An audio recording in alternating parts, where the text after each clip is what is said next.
The PowerBook G4 2005. This 12-inch model is smaller than almost every Apple laptop made in the 18 years since it released. So why don't we remember this one as fondly as the Unibody era laptops, for example? One word: PowerPC. You see, before Apple's shift to their own M1 silicon chips in 2020, all of their computers used Intel processors. Before they switched to Intel though, they used IBM processors called PowerPC. Back to this computer. It was made in 2005, the exact same year Apple announced a shift to Intel. In a way then, it was the last of its kind.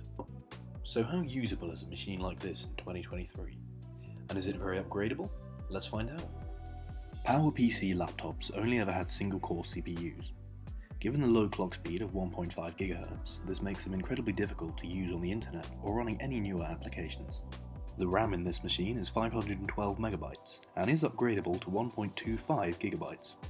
Not sure how much that would help these days, considering its first-gen DDR memory. Storage is handled by a spinning hard drive, but not a SATA one. It uses an older connection called ATA100. Upgrading to a 2.5-inch SSD is possible, but a lot of people put flash drives in them, or simply a newer hard drive. The age of the other parts makes putting a brand new SSD in not the greatest idea. Using my PowerBook G4 on any browser was pretty challenging. First I had to download and install a browser made for older machines on my other computer and shift it to this one via USB. When I did get online, running most popular websites was not a great experience. Scrolling through results on Google was doable, but trying to load a video on YouTube was mind-numbingly slow. I can safely say that for anything other than music and potentially DVDs, this laptop is not really a media machine.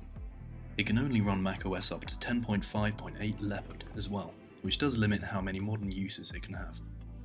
The thing is, it's the visual appeal of this machine that makes it so great in my eyes. Having a computer this small 2 decades ago was almost unheard of.